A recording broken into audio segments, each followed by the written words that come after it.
Libro de Colosenses capítulo 3 y veamos algunos versículos de Colosenses capítulo 3, los versículos 23 y el versículo 24.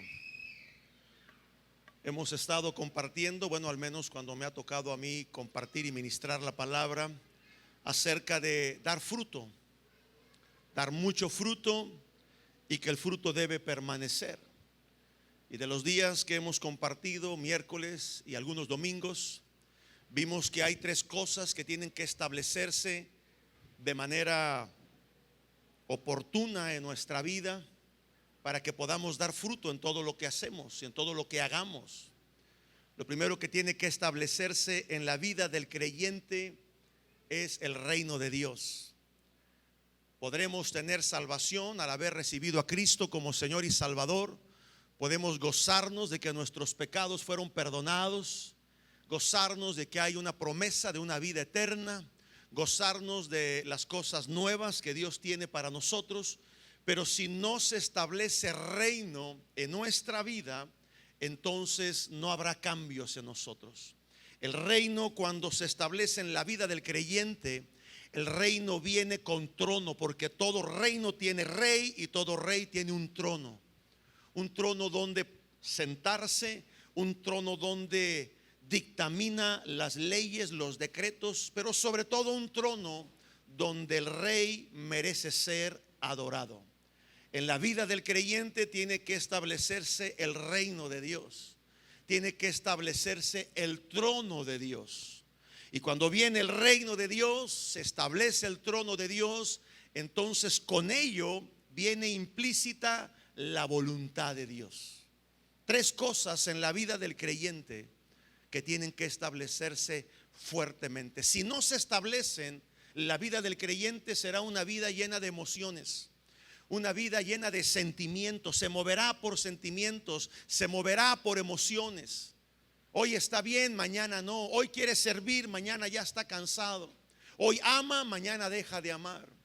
Pero aquel que tiene el reino de Dios pensará diferente, hablará diferente, verá la vida de una manera diferente. Cuando el trono de Dios está establecido en la vida del creyente, entonces hay una adoración que fluye desde el interior.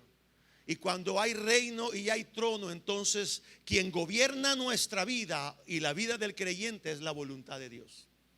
Ya no será más tu voluntad, sino será la voluntad de Dios. Y Pablo describe tres aspectos acerca de la voluntad de Dios: que es buena, es agradable y ¿qué más? Es perfecta. Entonces, en tu vida, para que des fruto, para que des mucho fruto y ese fruto permanezca, tiene que haber reino, tiene que haber trono y tiene que estar la voluntad de Dios metida en tus huesos. Y de eso es de lo que yo quiero continuar. Afinados, el tema de hoy se titula Afinados por Dios para dar fruto. ¿Cómo se titula? Afinados por Dios para dar fruto. Si algo quiere Dios es ir ajustando nuestra vida, irla afinando como se afina un instrumento. Hoy hay instrumentos electrónicos, instrumentos que tienen o funcionan con luz eléctrica, pero en aquel entonces, en la antigüedad, había instrumentos que no eran de luz, no eran electrónicos, eran instrumentos de cuerda y tenían que ser afinados, y era un proceso por el cual pasaban. Y cuando ese instrumento de cuerdas había sido afinado, entonces podía tocar notas mayores, podía tocar notas afinadas. ¿Cómo podemos hacer las cosas en nuestra vida? Bien, tenemos que ser afinados. Colosenses capítulo 3, versículos 23 y 24 dice: todo lo que hagáis, ¿cómo lo tenemos que hacer? Hacedlo de corazón, como para el Señor, no para los hombres. Todo lo que yo haga, sea donde esté que esté, vaya donde sea que vaya, todo lo que yo haga, todo trabajo que me pidan que yo haga, tengo que hacerlo como para Dios. Tengo que hacerlo como si Dios me estuviera viendo, que me está viendo obviamente. Si en la escuela un maestro me pide hacer un trabajo, Yo tengo que hacer ese trabajo como si lo estuviera haciendo para Dios. Si en casa papá y mamá me piden hacer algo, yo tengo que hacerlo como si lo estuviera haciendo para Dios. Si tu marido, tu esposo, tu esposa te pide que hagas algo, tienes que hacerlo como si fuera para Dios. Y vaya que a veces es difícil. Cuando tu marido te pide algo, mujer, o cuando tu mujer te pide algo, marido, ay, hacedlo para Dios. Cuando en la iglesia se te pide hacer algo, en algún ministerio, algún líder te pide hacer algo, tienes que hacerlo para Dios, no para los hombres. Dice el verso 24, sabiendo que del Señor vas a recibir la recompensa. Dígale al que está a su lado, hay una recompensa que vas a recibir. Hay un premio, hay un galardón que vas a recibir cuando haces las cosas con amor, cuando haces las cosas desde el fruto y manifiestas, dice el apóstol Pablo, son las obras de la carne. Y Pablo en el libro de Gálatas capítulo 5 da una serie, un listado de cosas, de cómo son las obras de la carne cuando éstas se manifiestan. Hay pleitos, hay enemistades, hay contiendas, hay celos, hay maledicencia, hay adulterio, hay fornicación. Manifiestas son las obras de la carne, mas el fruto del Espíritu Santo es amor, gozo, paz, benignidad, mansedumbre, templanza, fe. Contra tales cosas, dice el apóstol Pablo, no hay ley. Manifiestas son las obras de la carne y manifiesto es el fruto del Espíritu Santo. Todas las cosas hacedlas de corazón, con amor, porque hay una recompensa, dice al final del versículo 24, porque a Cristo el Señor estás sirviendo. A Cristo el Señor estás sirviendo. Entonces, hay 4 maneras en cómo vamos a hacer las cosas en la vida. Donde quiera que tú estés, cualquier trabajo que tú tengas, cualquier profesión que tú hayas estudiado, donde quiera que te estés desarrollando fuera de la iglesia y dentro de la iglesia, hay 4 maneras como tú vas a hacer las cosas. Y solamente una de ellas es la que Dios va a bendecir. Y es cuando lo hacemos desde el fruto. Número 1, lo vimos en la reunión que pude predicar anteriormente. Hay gente que hace las cosas desde un oficio. A alguien se le asignó un trabajo. Tú vas a hacer esto y lo vas a hacer bien. En la casa se te asigna un oficio. Como hija, como hijo, en el trabajo tienes un oficio. Estudiaste, te preparaste para ello. Ese es tu oficio, fuiste contratado. Vienes a la iglesia, se te asigna una tarea, hay un oficio por el cual empiezas a hacer las cosas. Y quienes hacen las cosas desde el oficio lo hacen bien, siempre tratando de mejorar. El problema es que muchos de los que hacen las cosas desde el oficio están lejos de Dios. Hacen las cosas bien, pero Dios no está con ellos. Hacen las cosas bien, pero metieron su criterio, metieron su manera de pensar. Todo ser humano, todo hombre, toda mujer tiene una manera empírica de hacer las cosas. Y cuando la gente hace las cosas desde el oficio y les va bien, ¿para qué necesitan a Dios? ¿Para qué quiero a Dios? Es más, dicen que no me vengan a decir cómo hacer las cosas, yo las sé hacer bien. Y cuando hay gente así tratando de servir a Dios, ese tipo de personas dañan la iglesia, dañan el ministerio en el que están sirviendo, porque lo están haciendo desde el oficio y no desde el fruto. Son personas que por lo regular, y esto lo digo con respeto, pero sí para estar atentos, los que están en algún ministerio, sobre todo el ministerio de alabanza, es una plataforma donde la gente cuando viene a la iglesia por primera vez quiere estar arriba, quiere cantar, quiere tocar, tiene un oficio. sabe cantar, sabe tocar algún instrumento, y el líder de alabanza, si no es sabio, si no es dirigido por Dios, ya tenemos un pianista, ya tenemos uno que canta bonito, ya tenemos uno que toca un instrumento, y lo sube sin haber visto fruto. A la larga, esa persona, hombre o mujer, va a sembrar cizaña, va a sembrar problemas, porque manifiestas son las obras de la carne, pero el fruto del Espíritu es uno. Yo siempre le digo a los que ministran la alabanza y sobre todo a los líderes: cuidado a los que subes. Primero que veas que den fruto.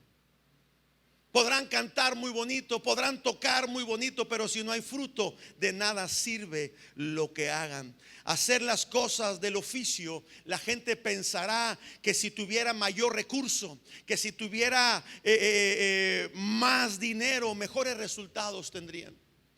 Si me compraran un piano mejor, si tuviera una mejor guitarra, si tuviera un mejor micrófono.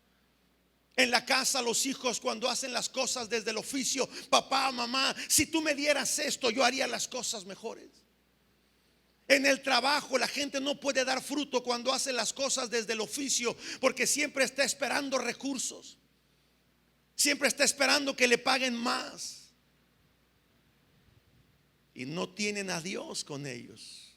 En el Antiguo Testamento, los que servían, desde el sacerdote, desde el número uno, el sacerdote, hasta los que cuidaban el templo y aseaban el templo, todos ellos tenían sus vestimentas, y entre sus vestimentas había una tiara puesta en su frente que decía: santidad a Jehová.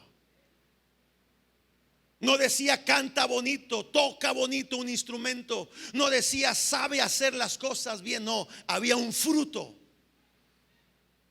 y era una vida en santidad. Y tenemos que entender que las cosas que se hacen para Dios no tienen que ser desde un oficio, sino desde el fruto. Número 2, ahí fue donde nos quedamos.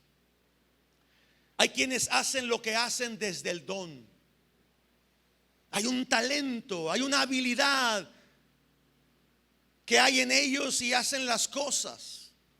Pero yo he descubierto algo: hacer las cosas porque tengamos el don para hacerlas no quiere decir que tengamos a Dios obrando en nuestra vida. Todos, desde el día que nacemos con un don o con varios dones. Es Dios quien nos ha dado los talentos. Santiago escribe en su carta, en el capítulo número 1, Santiago capítulo 1, versículos 16 y 17, dice: amados hermanos, no erréis. Verso 17: toda buena dádiva, o sea, todo lo que viene de Dios, todo don perfecto, ¿de quién desciende? De lo alto, del Padre de las luces, en el cual no hay mudanza ni sombra de variación alguna. A lo mejor tú sabes hacer algo en tu trabajo, eres bueno en lo que haces, ya no por oficio, sino porque tienes un don para hacerlo, porque hay un talento que a lo mejor no te has dado cuenta, pero Dios puso ese talento en ti. Y entonces, como tú haces las cosas bien, la gente reconoce que lo que haces lo haces bien. Hay orgullo, hay vanidad. Yo he visto gente servir así en la iglesia. Tienen el don de hacer algo, se les da lo que hacen, pero hay vanidad. El don, piensan ellos que el don los va a promover, y se olvidan quien promueve es Dios. Es que yo canto bien, es que yo toco bien, yo predico bien. ¿Por qué el pastor no me pone a predicar si yo tengo el don de predicar? Porque no hay fruto. Aquellos que hacen las cosas desde el oficio o desde algún don o talento, escucha bien esto, iglesia, porque aplica a todas las áreas de tu vida. Una persona que hace las cosas desde el oficio o desde el don no se somete, no rinde cuentas. no tiene una paternidad que le guíe, que le enseñe. No porque no haya, sino porque no quiere. ¿Por qué tengo que decir cómo hago las cosas? ¿Por qué tengo que informar de lo que estoy haciendo si a mí Dios me dio el don? Pero yo he aprendido algo, un don que no está en supervisión, que no está bajo orden, es un don que no va a crecer. Sí, la gente aplaudirá por el don. La gente te hará sentir que eres una persona usada por Dios, porque Dios dio el don. Dice la escritura en Romanos capítulo 11 versículo 29, el don y el llamamiento son irrevocables.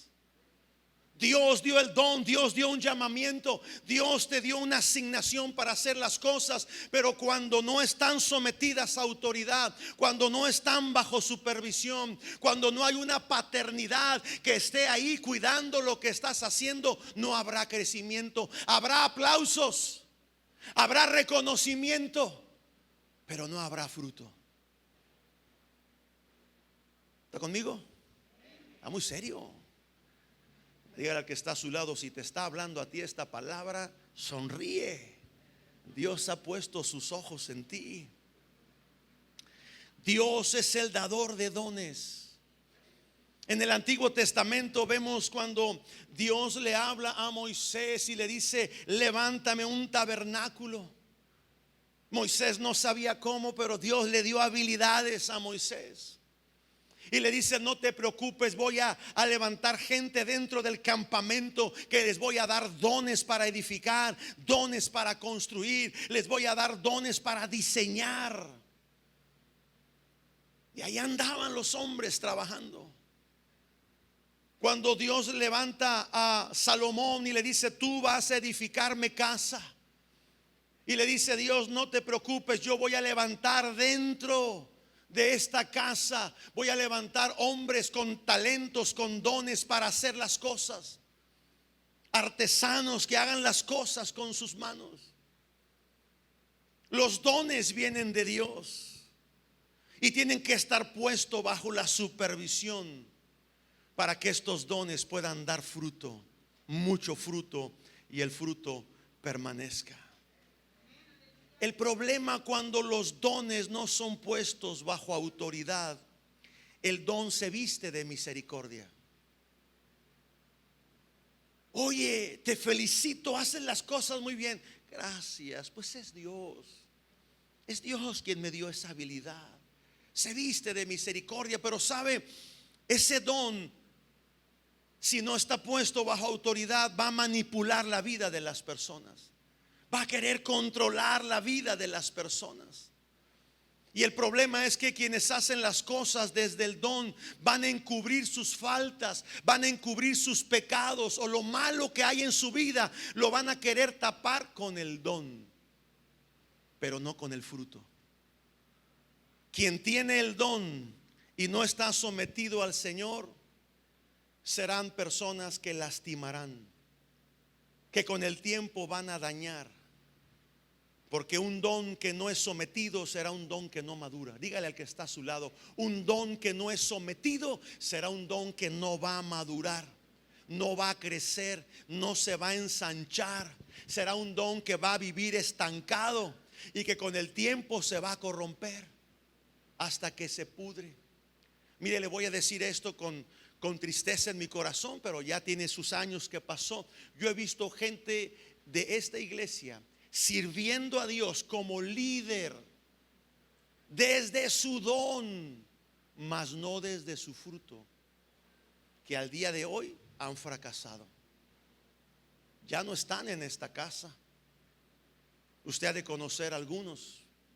Usted quizás sirvió bajo el liderazgo de esas personas, pero fue un don que nunca estuvo sometido. Fue un don que se estancó. Sí, sabían hacer las cosas excelentemente. Hubo inclusive algunos que predicaban mejor que yo. Yo me gozaba cuando me sentaba y los oía hablar. Le decía a mi esposa, qué tremenda palabra. tenían el don puesto por Dios, dado por Dios.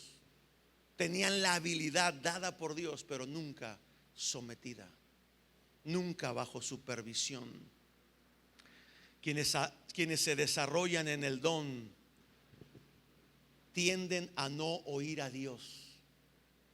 Saben hacer las cosas, se les da lo que hacen, les va bien en lo que hacen, hacen oídos sordos a la voz de Dios.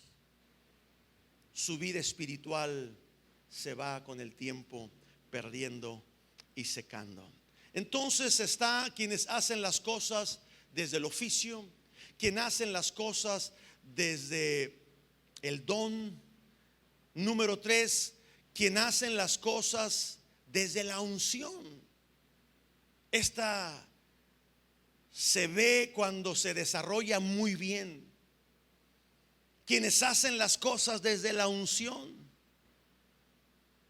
Hay gente que puede estar ministrando desde la unción, pero no se ha dado cuenta que la unción no fue provocada por él o por ella, sino fue provocada por alguien más. Pero ellos sienten que son ellos porque la unción de Dios está en ellos. Pero no se han dado cuenta que la unción ellos no la atrajeron. No pagaron el precio para que la unción viniera, descendiera y permaneciera. Hubo alguien anterior a él o anterior a él o a ella que pagó el precio de la unción. Y hay gente que disfruta hacer las cosas desde la unción, pero no se dan cuenta, no disciernen que lo que está haciendo Dios es respaldando a alguien más,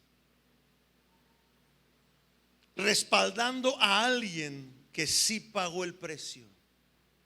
Y de repente llega alguien, sube a alguien y empieza a hacer las cosas y está bajo esa unción, pero esa persona se baja del altar, se baja del púlpito, llega a su casa y ya no hay unción. ¿Sí está conmigo? Hay gente que así trabaja bajo la unción de otra persona. Mical, por ejemplo, esposa de David. La Biblia describe un poco acerca del carácter o de la manera de ser de esta mujer. Esta mujer vivía en casa, en el palacio con su marido, el rey David. El rey David fue un hombre que pagó el precio de la unción. En uno de los salmos él dice: mi copa está rebosando de aceite, unges mi cabeza con aceite. Y ahí vivía Mical en la casa, y Mical disfrutaba de la unción. Mical se movía bajo la unción que provocaba el rey David. Pero ¿sabe algo que pasó con Mical? Dice la Biblia que Mical menospreció a Dios. Cuando su marido sale danzando a recibir el arca que venía de haber estado en la casa o allá con los filisteos, y venía el arca y David empieza a danzar, se desviste, se quita sus ropas reales y la mujer lo menosprecia desde el balcón, y cuando le manda a llamar le dice: ¿por qué hiciste el ridículo? ¿Qué vil has caído ante los ojos de los que estamos aquí? Y dijo David: para tus ojos seré vil, para los ojos de los demás seré vil, pero delante de Dios yo seré exaltado. Mical, una mujer que vivió bajo la unción, pero menospreció la presencia de Dios. Los que se mueven en la unción se cuelgan de la unción para buscar promoción y olvidan que quien da la promoción es Dios. Quien promueve es Dios. La unción te permite ver resultados de que la presencia de Dios está allí. Pero hay gente que se ha movido viendo los resultados de la presencia de Dios, pero jamás han llegado a conocer al portador de la presencia, a Dios mismo. El pueblo de Israel en el desierto caminaron por 40 años, dice la Biblia. Y en 40 años vieron resultados de la presencia de Dios. De día dice la Escritura que había una nube, la presencia de Dios, la unción de Dios allí, que les cubría el sol. Y por la noche se levantaba una columna de fuego que les alumbraba el camino, les calentaba cuando hacía frío en el desierto, les guiaba por el camino por el cual deberían de andar. Por 40 años el pueblo de Israel vivió bajo la unción de Dios. Vieron milagros ocurrir. Su ropa y su calzado nunca se les acabó. Oiga, ese es un milagro sorprendente. No había Walmart, no había Sorianas, no había boutiques para ir a comprar ropa, calzado. Por 40 años la misma ropa les sirvió. ¿No es ese un milagro? A veces los maridos quisiéramos que Dios hiciera un milagro con nuestra esposa en casa. Un solo par de zapatos para 40 años, imagínese. No, pastor, qué bárbaro es usted. En 40 años nunca les faltó alimento. En 40 años no hubo enemigo que se les acercara. Un día salieron serpientes y escorpiones que mordieron a algunos de ellos por tercos, por necios. Pero Dios se levantó ahí. La unción de Dios estaba ahí en el desierto fuerte. ¿Y sabe qué pasó? Ninguno de ellos entró a la tierra prometida. ¡Qué tremendo! Y caminaron bajo la unción. Se movieron bajo la unción, pero la unción no era de ellos. Alguien provocaba esa unción. Ellos menospreciaron a Dios. Se sentían merecedores. ¿Por qué Dios nos sacó? Le decían a Moisés. ¿Por qué Dios no nos da de comer? ¿Por qué Dios no nos da esto? ¿Por qué Dios nos da? Se sentían merecedores. Quienes hacen las cosas desde la unción se sienten merecedores. Pero son tercos y necios y no saben que la unción no fue provocada por ellos. Fue provocada por alguien más que pagó el precio, que estuvo de rodillas orando, clamando a Dios para que su presencia estuviera allí. Hay hijos naturales en casa, en su casa, que ellos han disfrutado de la unción que hay en sus padres. Han visto la provisión por la unción, por la fidelidad que esos padres han pagado, y los hijos crecen bajo esa unción. Y hay hijos malagradecidos que se sienten merecedores de que papá me tiene que dar más, de que por qué no me dan más a mí, por qué le dieron más a él y a mí no. Y no se dan cuenta que ellos no son provocadores de esa unción y menosprecian a aquel que derrama la unción sobre aquellos que pagan el precio. Y todos aquellos que hacen lo que hacen desde el oficio, desde el don y desde la unción, son personas que si no someten todo eso a la obediencia, a la autoridad, no darán fruto. Y viene una cuarta forma de hacer las cosas, y de esa es de la que yo quiero compartir. Fíjese todo lo que le hablé como introducción. Hacer las cosas desde el fruto. Eso es lo que Dios quiere que nosotros hagamos. Donde quiera que estemos, donde quiera que vayamos, hacer las cosas desde el fruto. Si estás en la escuela y estás haciendo un trabajo, que haya fruto del Espíritu como hijo de Dios. Que haya amor, gozo, paz, paciencia, desde el fruto. Y que lo que tú hagas, no lo hagas para el maestro, no lo hagas para el equipo de trabajo, lo hagas como si fuera para Dios. Porque a Dios estás sirviendo. Porque va a haber una corona, una herencia, porque a Cristo el Señor está sirviendo. Cuando haces algo en tu trabajo porque te piden que lo hagas, aunque tengas un oficio, aunque tengas un don, aunque haya una unción en ti, lo que hagas, sea lo que sea en tu trabajo, tienes que hacerlo desde el fruto. Porque el fruto se manifiesta. Por sus frutos te van a conocer. A lo mejor no tienes el don, a lo mejor no tienes el oficio, pero hay un fruto que se da en ti para hacer las cosas, porque sabes que lo que haces lo estás haciendo desde el fruto. Ahora escúchame bien esto del fruto. Esta es la parte medular de este mensaje. Dios estableció un principio desde el principio de las cosas. Es un principio que siempre se ha movido y siempre ha operado desde el principio.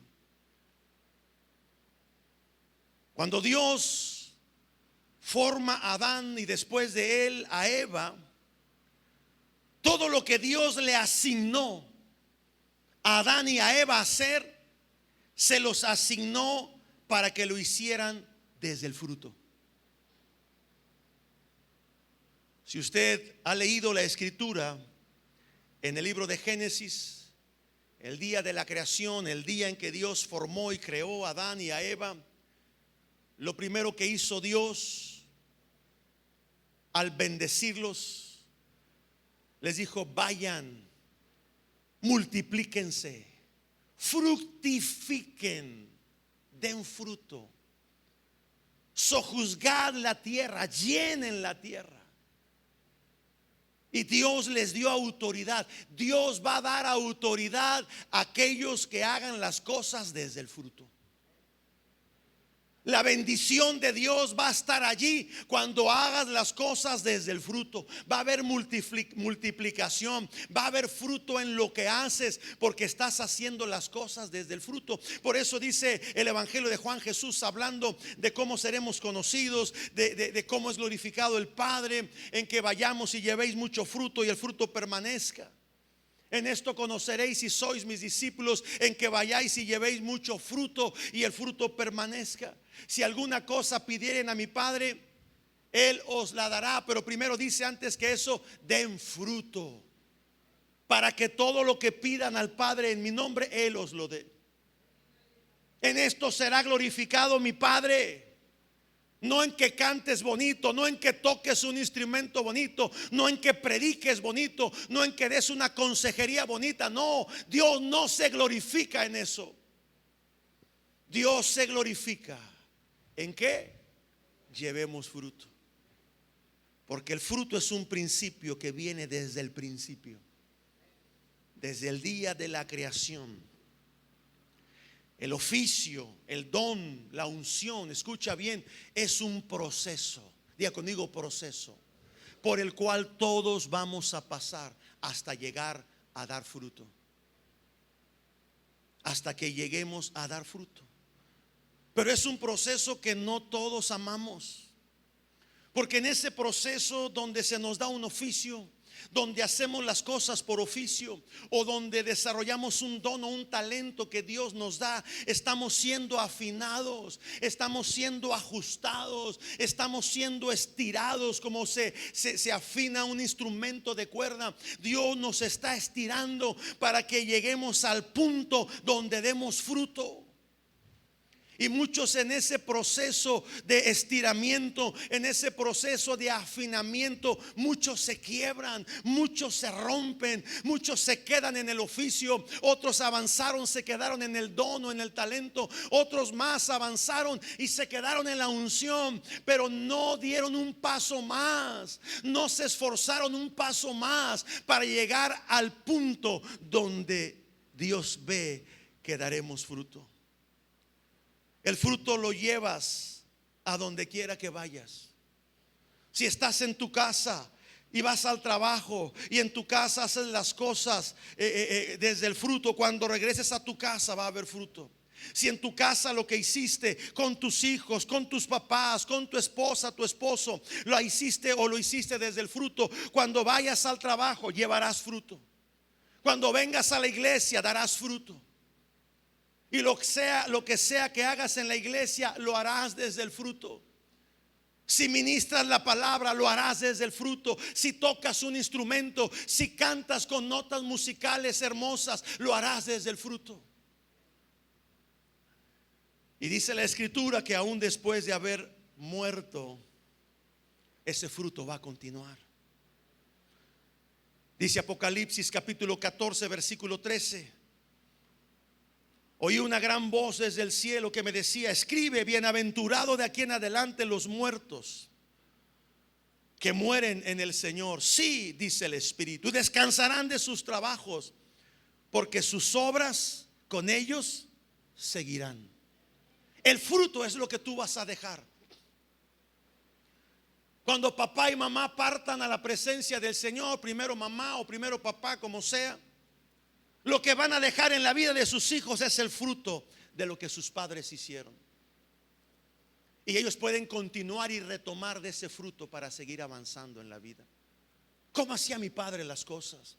¿Cómo hacía mi mamá las cosas? ¿Cómo eran papá y mamá para amar, para servir a Dios? Ese fruto lo deja no como herencia, sino como un testimonial de que se pueden hacer las cosas desde el fruto.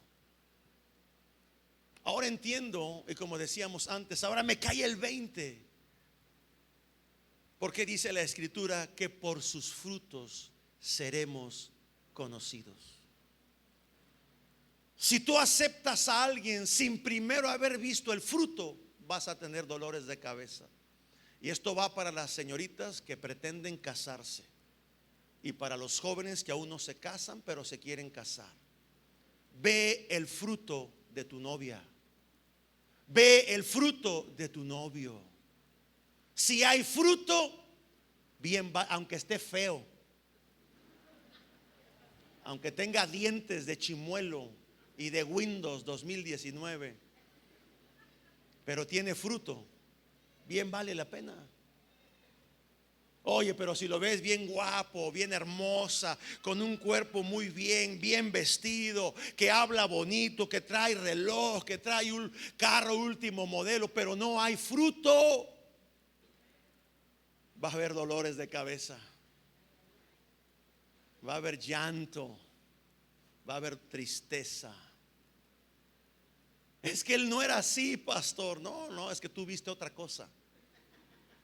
Tú viste las apariencias, pero no viste el fruto. ¿Y ahora qué hago, pastor? Pues ahora te amuelas, ¿no? Porque así lo escogiste, así la escogiste. ¿Y ahora qué? Pues esperar a que dé fruto. Que Dios la meta o lo meta en ese proceso. El fruto te va a hacer afinar tu vida. El fruto te lleva a un nivel mayor. Dice la escritura que somos instrumentos en las manos de Dios y Él día a día nos está afinando para poder vivir una vida de mayor plenitud, una vida de un nivel mayor, una vida donde nuestro carácter está siendo afinado. Lo que me gusta del fruto es que el fruto se cuida. Cuando tú ves un árbol que está dando fruto, cuidas el árbol, cuidas la planta.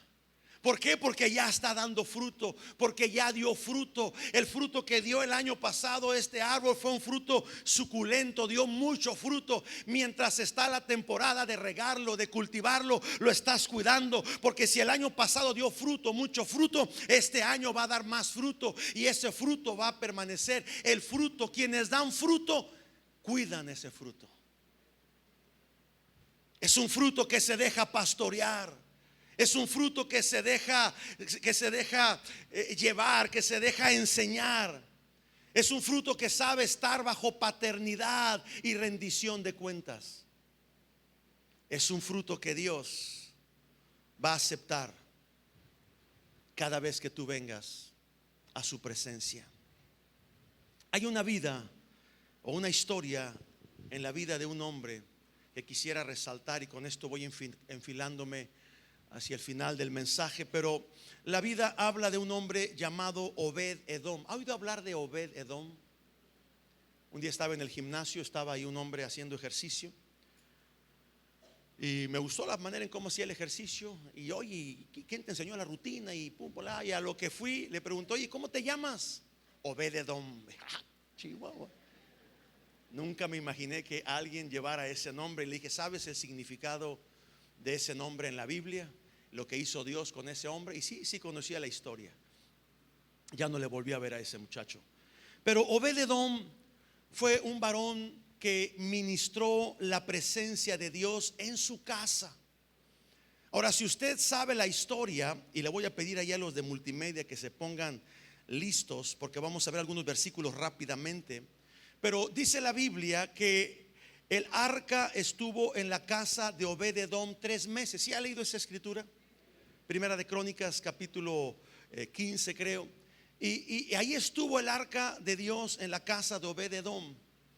Y en 3 meses, dice la Biblia, que Dios bendijo y prosperó la casa y toda la familia de Obed-edom. Bastaron 3 meses, fíjate bien, para que Dios visitara y prosperara la casa de este varón. ¿Por qué Dios bendijo la casa de Obed-edom? Si usted se da cuenta, previo a eso algo había pasado. Si lo pueden poner, segunda de Samuel, capítulo 6, versículo 5 en adelante. Algo había pasado para que el arca llegara a la casa de Obed-edom. Algo había pasado. El arca era transportada. Por mucho tiempo estuvo el arca ahí con los filisteos. Y algo hizo Dios ahí terrible en esa comunidad, en ese pueblo de los filisteos. Y tuvieron que sacar el arca y mandarla allá con David. Y la mandaron en una carreta con bueyes. Y dice ahí, vamos a leer desde el versículo 5 al versículo 10. Dice: y David y toda la casa de Israel danzaban delante de Jehová con toda clase de instrumentos de madera. Había arpas, salterios, panderos, flautas y címbalos. Versículo 6. Cuando llegaron a la era de Nacón, Usa, un varón de guerra, un soldado, extendió su mano, porque el arca de Dios parecía que se caía, los bueyes estaban tropezando. Versículo 7. Y el furor de Jehová se encendió contra Usa, y lo hirió allí Dios por aquella temeridad, y cayó allí muerto junto al arca de Dios. Versículo 8. Y se entristeció David. Primero David salió danzando con gozo porque venía el arca, la presencia de Dios regresaba a Jerusalén. Pero algo pasó. Un hombre muere por tratar de detener el arca que se caía. Y David se entristeció por aquello que pasó, y fue llamado a aquel lugar Perezús hasta el día de hoy. Versículo 9. Y temió David, tuvo temor a Dios aquel día, y dijo: ¿cómo ha de venir a mí el arca de Jehová? Versículo 10.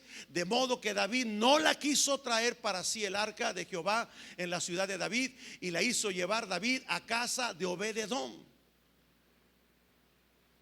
¿Cómo se atrevió Obed-edom a recibir el arca de Dios en su casa, cuando previamente a eso había ocurrido una muerte terrible?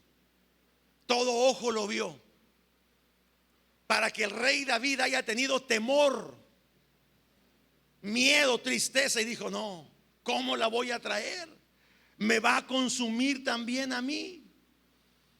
Y dice versículo 11: y estuvo el arca de Jehová en casa de Obed-edom 3 meses.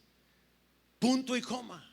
Y bendijo Jehová a Obed-edom y a toda su casa. 3 meses.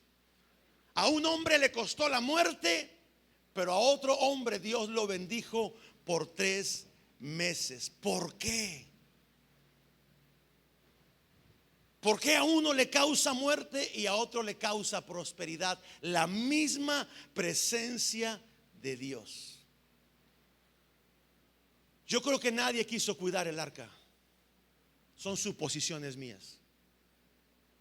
¿Qué hago con el arca? Haber dicho David: no la puedo llevar a Jerusalén, no la puedo llevar al templo, algo va a pasar, alguien más va a morir, no la puedo meter a la ciudad, va a haber una grande mortandad. Ya había habido mortandad en tiempos anteriores, donde 10, 12, 14 mil gentes eran consumidos por Dios. Pero hubo un hombre que dijo: David, llévala a mi casa,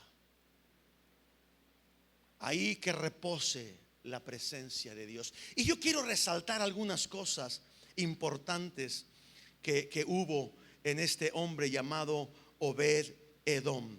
Los primeros versículos que hablan en Primera de Crónicas capítulo 15, versículos del 5 al 16, porque el arca estuvo allí en la casa de Obed Edom 3 meses, y en 3 meses bastó para que Dios lo bendijera. Y eso nos enseña algo a nosotros. Tú puedes tener toda una vida esperando ser bendecido, esperando ser prosperado, esperando que Dios haga algo, pero bastará algunas semanas o pocos meses ministrando la presencia de Dios desde el fruto. Ahí es a donde quiero llegar.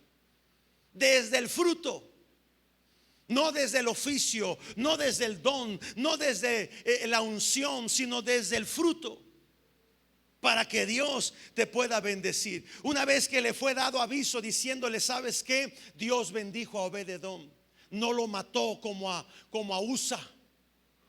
Entonces David, después de 3 meses, dijo, ¿saben qué? Vayamos a traer otra vez el arca de la casa de Obed Edom, ahora sí, al templo, y que se quede allí, y que haya gente que venga a ministrarla. Y los versículos de Primera de Crónicas capítulo 15, versículos del 5 al 16, dice, esos son los hombres, fíjate bien, que David mandó traer para que cuidaran el arca. 3 meses estuvo en la casa de un hombre, y Dios lo bendijo a él y a toda su casa. Yo quiero imaginarme que Obed Edom iba y limpiaba el arca y no era consumido. Los hijos de Obed Edom veían cómo su papá iba y rendía pleitesía, rendía culto a la presencia de Dios, y los hijos hacían lo mismo y Dios no los consumía. 3 meses había que limpiar el lugar, había que acomodar las cosas, y pasaban cerquitas, quizás rozaban, tocaban el arca, pero Dios no los consumía. ¿Por qué?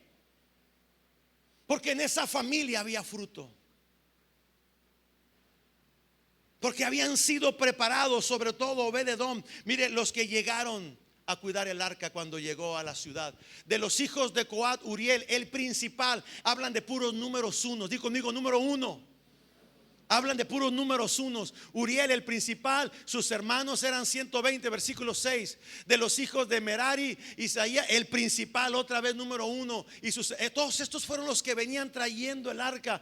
Versículo 7, rápidamente. De los hijos de Gersón, Joel, el principal, puro número 1, 8. De los hijos de Elisafán, principal. Lo que quiero resaltar de estos que estamos leyendo eran que eran principales, eran números 1. De los hijos de Hebrón, Eliel, el principal, y sus hermanos. De los hijos de Uzziel, el principal. Pero hubo un lugar en el versículo 18 donde quien va a cuidar el arca, ¿quién creen que fue? Obed Edom. Dice el versículo 18, y con ellos y sus hermanos del segundo. Ya no eran del primero, ya no eran los números 1, ahora eran los números 2. A veces pensamos, y es un error, que para poder hacer las cosas para Dios tenemos que hacerlas desde el número 1, siendo los números 1. No, pero este Obed Edom y otros más eran del segundo orden, pero lo que había en ellos era fruto. Dice, y con ellos sus hermanos del segundo orden, a Zacarías, Jaziel, y empieza ya a mencionar, dice, y donde aparece casi al final en el penúltimo renglón, dice, Obed Edom y Jahiel eran los porteros. A ellos los mandó David a venir a cuidar el arca.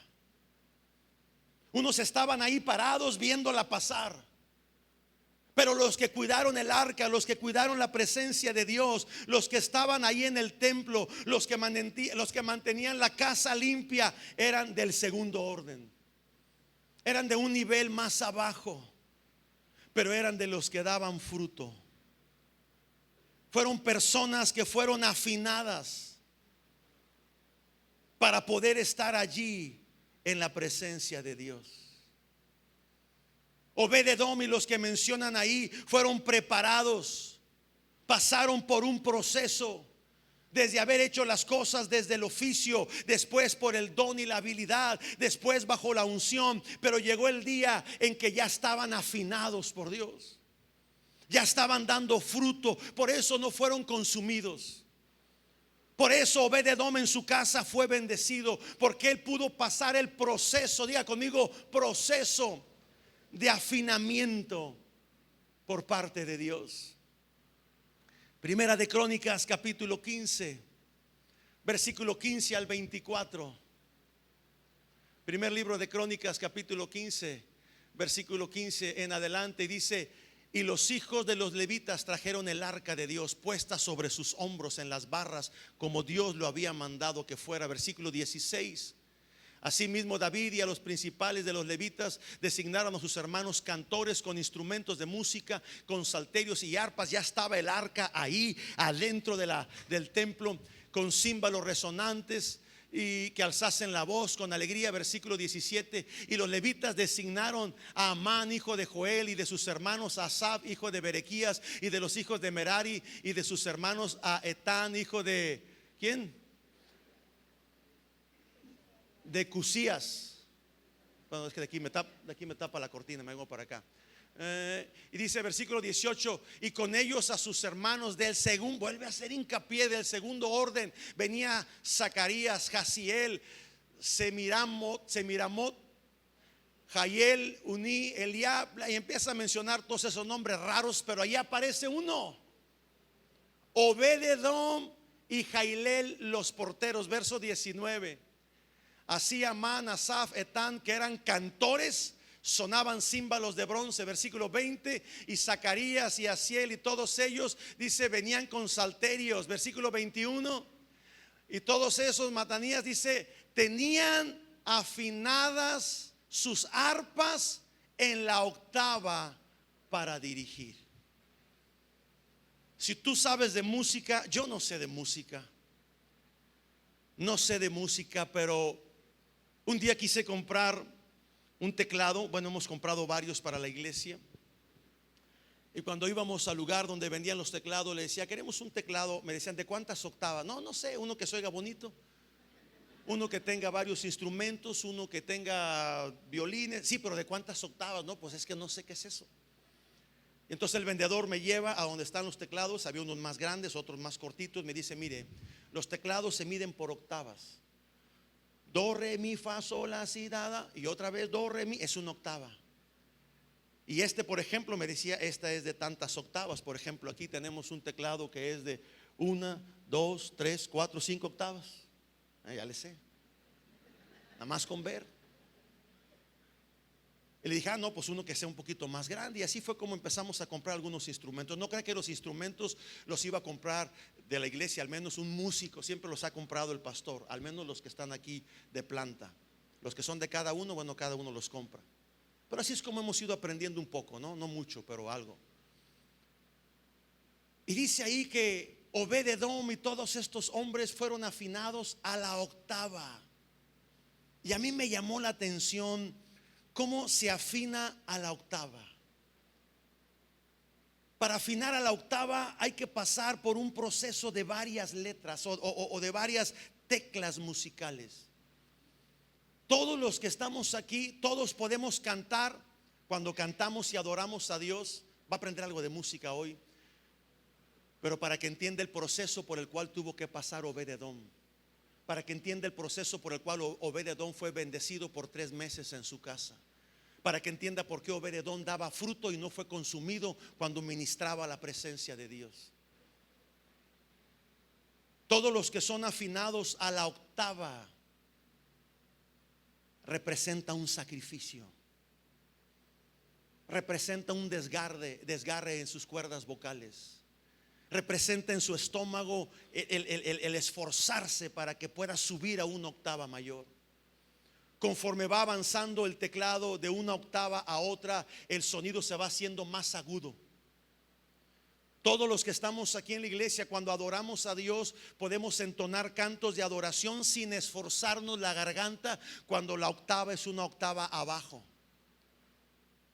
y podemos cantar sin dañarnos la garganta. Pero cuando el músico, el que dirige la alabanza, el que está cantando, sube de tono o sube de octava, solamente algunas mujeres pueden alcanzar esas notas, porque son notas más agudas. Y los hombres batallamos y nos desentonamos porque no podemos subir a notas más altas. Pero dice la Biblia que Obed-edom fue afinado a la octava. Los historiadores que conocen la vida de los personajes bíblicos dicen en la historia de Obed-edom que este hombre Obed-edom desde los 4 años fue tomado de la casa de sus padres, con consentimiento de sus padres obviamente, y desde los 4 años se le llevó a servir a Dios y se le dio un oficio. Tú vas a tocar un instrumento. Se le asignó un oficio. No sabía cómo hacerlo, pero empezaron a enseñarlo. Y cada vez que ponían a Obed-edom a entonar el arpa, porque él tocaba el arpa, y a afinar el arpa, las yemas de sus dedos se lastimaban. Quienes tocan instrumentos de cuerdas, si usted se fija, si tiene algún hijo, alguna hija que toca, tóquele la yema de sus dedos y la tienen dura, ya tienen callo, por tanta presión que hacen a la hora de tocar, a la hora de afinar. Y ahí estaba Obed-edom, desde los 4 años siendo afinado, siendo entonado. Y dice ahí, ¿para qué? Dirigir. Es que yo quiero que el pastor me ponga a predicar, predico bien. Tienes que ser afinado, papá, primero. Pero pastor, es que yo siento que a mí se me da. No me importa, fruto. Pero es que me voy a ir a otra iglesia. Si allá no te piden fruto, pobre de la iglesia, va a sufrir. Y ahí estaba Obed-edom afinado, y lo afinaban, y la cuerda tronaba, y el instrumento de música, que es de madera, tronaba. Y llegó un momento que Obed-edom ya no tocaba desde el oficio, ahora tocaba desde el don. Empezó a desarrollar ese don puesto por Dios. Empezó a desarrollar ese talento puesto por Dios. Y ahí estaba desde los 4 años. Él fue creciendo. Y después él empezó a ministrar, me imagino yo, bajo la unción de Dios en aquel lugar, bajo la presencia de Dios que descendía en aquel lugar. Pero él seguía siendo afinado. Él seguía siendo pasado por ese proceso hasta el día que él empezó a dar fruto. Porque llegará un momento, amada iglesia, tarde que temprano, que tú vas a dar fruto en lo que hagas. Porque empezaste en el proceso de que lo que hacías lo hacías por oficio. Después descubriste que había un don, un talento, y lo empezaste a hacer desde el don, desde el talento. Pero estabas bajo autoridad, estabas bajo supervisión. Había una paternidad que estaba ahí contigo. Después percibiste la unción, y lo que hacías lo hacías desde la unción. Pero seguías siendo afinado, seguías pasando por ese proceso. Cuando Dios te estiraba esa cuerda a la octava, se estiraba a un nivel mayor, había una presión mayor. Pero si esa cuerda se reventaba, si ese instrumento de madera se reventaba, de nada había valido todo lo demás. La cuerda tenía que resistir. Cada vez que Dios en la vida de Obed-edom lo estaba estirando a la octava, Obed-edom resistía. Ahora entiendo por qué en 3 meses Dios lo bendijo. 3 meses, a uno lo mató Dios y lo consumió, y al otro en cuestión de días Dios empezó a bendecirlo. La diferencia es el fruto. Eso es lo que hace el fruto. Por eso Obed-edom y toda su casa fue bendecido. Hay una nota más alta que Dios quiere entonarte. Hay una nota de nivel mayor que Dios quiere que entonemos. No musicalmente, sino en nuestra vida diaria para dar fruto. Un nivel mayor con Dios siempre dará un nivel mayor de gloria. Sí, las notas mayores requieren esfuerzo, pero hay que hacerlo. Si vemos, por ejemplo, dame un do. Para llegar de un do a la otra octava, ¿cuál sería? Da el otro y el otro, o el que más agudo. Son notas muy elevadas. Usted las oye en el teclado y se oyen muy simples, pero a la hora de cantar, yo me he dado cuenta cómo cuando cantan los de la alabanza, de repente suben a un tono mayor, quizás no sea una octava. Hablaba con los de la alabanza y me decían: pastor, es difícil estar en una octava y subir de repente a otra. Nadie podría cantarlo. Por eso lo que nadie puede hacer, Dios quiere que lo hagamos, no en notas musicales, sino en nuestra vida, en una vida de fruto. Pero es que ¿cómo voy a hacer lo que Dios dice si mira todo lo que los demás hacen? No importa, Dios te pide mayor esfuerzo, mayor sacrificio, mayor entrega. Para subir de un do de una octava a un do de una octava más alta, se pasa por 13 teclas. Dale. Do, do bemol, do sostenido, perdón, re sostenido, mi, fa sostenido, do, sol, la, si bemol, si y do otra vez. 13 pasos, 13 teclas. Son ajustes que Dios quiere hacer en nuestra vida. No es fácil estar en un punto y Dios te dice: dale a uno mayor. Estar ahí y Dios te dice: te quiero llevar a uno más alto.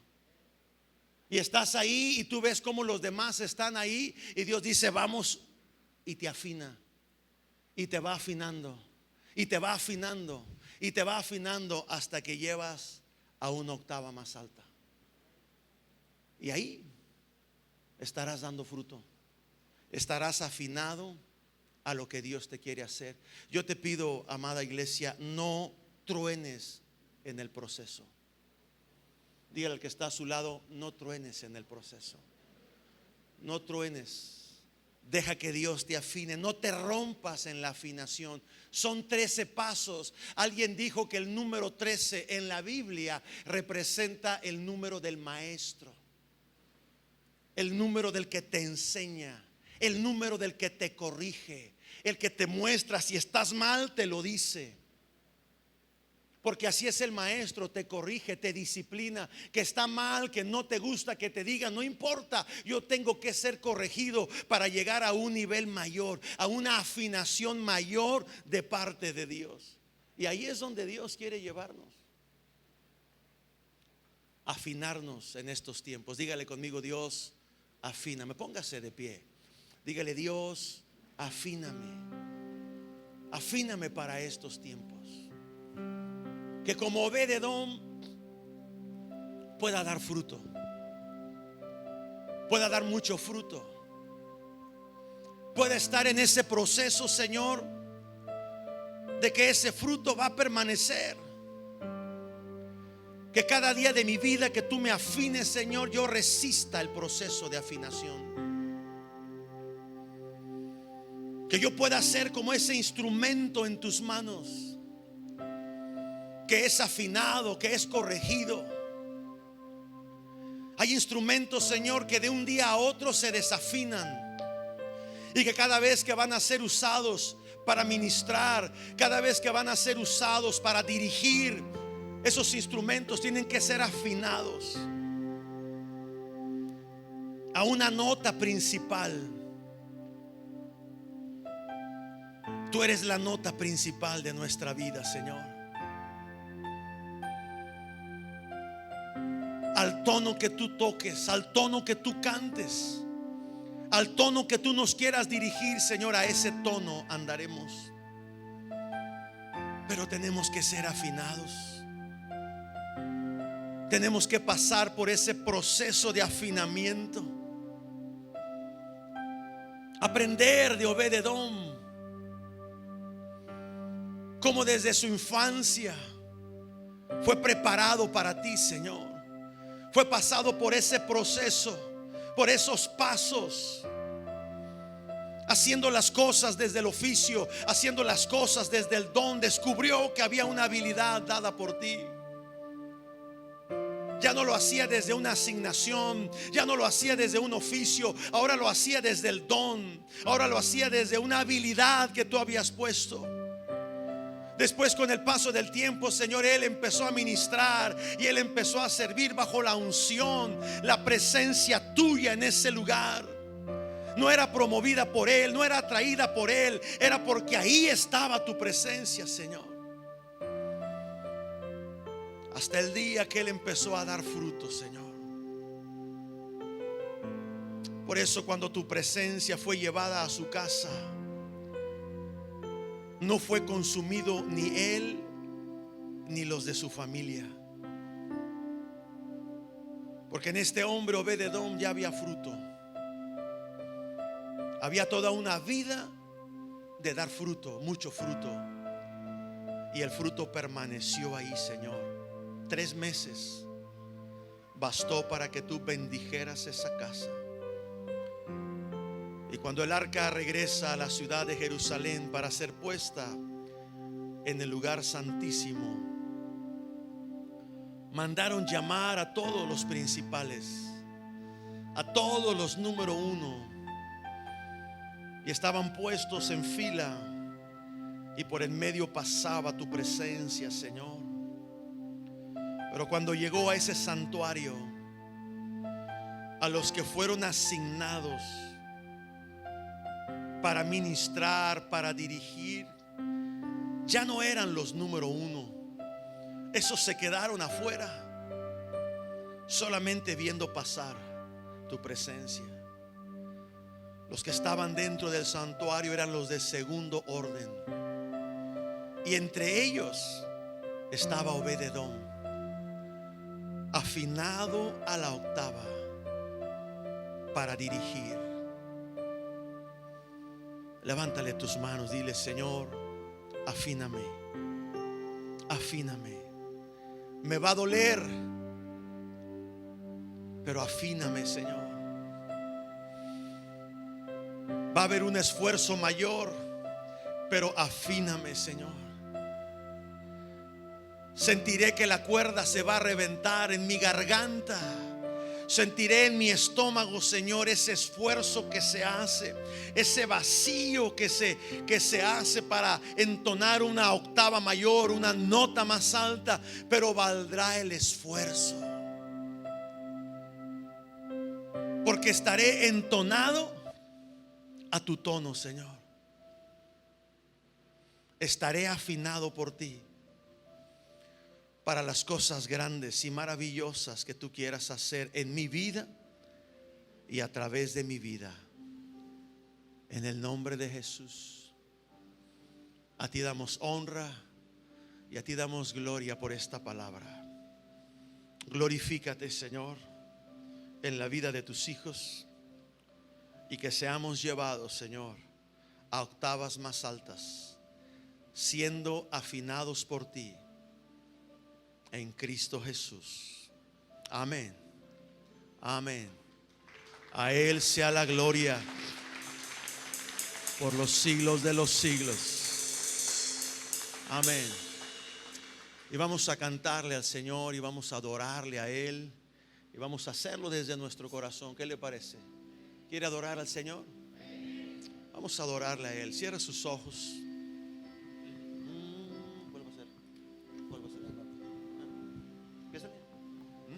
Sí, Señor.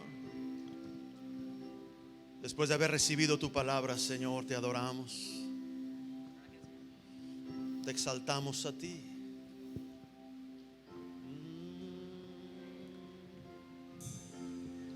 Vamos a rendirle nuestra vida a Él.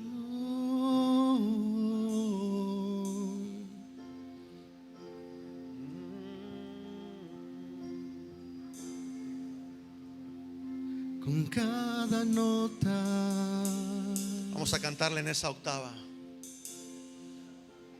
con cada estrofa De mi canción, Señor. de mi canción, recibe adoración. Es una nota baja. Es mi anhelo, Es mi deseo. es mi deseo De adorarte a ti, Señor. de darte honra, de darte gloria. Vamos a subirle una octava más alta. Con cada nota, Ya se afina un poquito con más. cada estrofa Sí, Señor. de mi canción. Recibe adoración, Es mi anhelo. es mi anhelo, Es mi deseo. es mi deseo de darte honra, de darte gloria. Vamos una octava más alta. Con cada nota, con cada estrofa de mi canción, recibe adoración. Es mi anhelo, es mi deseo de darte honra, de darte gloria.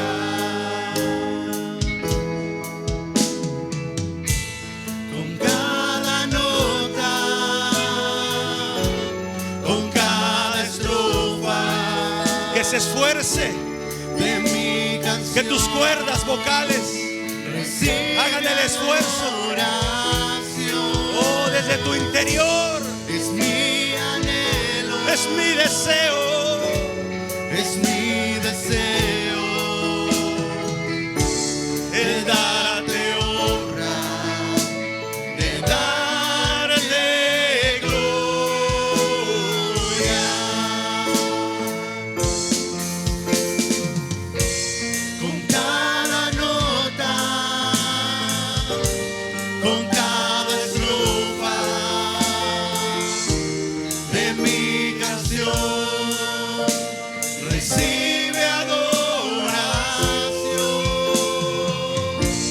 Es mi anhelo, es mi deseo de darte honra, de darte gloria. Con cada nota, Oh, sí, con Señor. cada estrofa Te cantamos a ti. de mi canción, recibe adoración.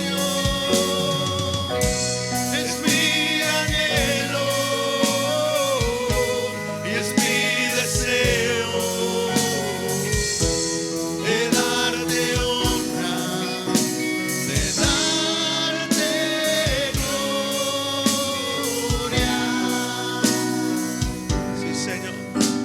Es el deseo, Señor. Mi anhelo es mi deseo, Es nuestro deseo. de darte honra, de darte gloria. Aleluya. A ti sea toda la gloria y toda la honra por siempre, Señor. Amén. Amén. ¿Sí sintió los cambios de tono en su garganta? ¿Sí sintió los cambios de octava en su estómago? Se requirió de mayor esfuerzo. Pareciera que unos nos desentonábamos y otros entonaban, instrumentos unos entonados, otros desentonados, porque cuesta entonarnos a lo que Dios quiere entonarnos. Si se oyó mal, de eso se trataba, de que viera el esfuerzo que se tiene que hacer para entonar notas más elevadas, para desde ahí dar fruto, mucho fruto, y el fruto que permanezca. Amén.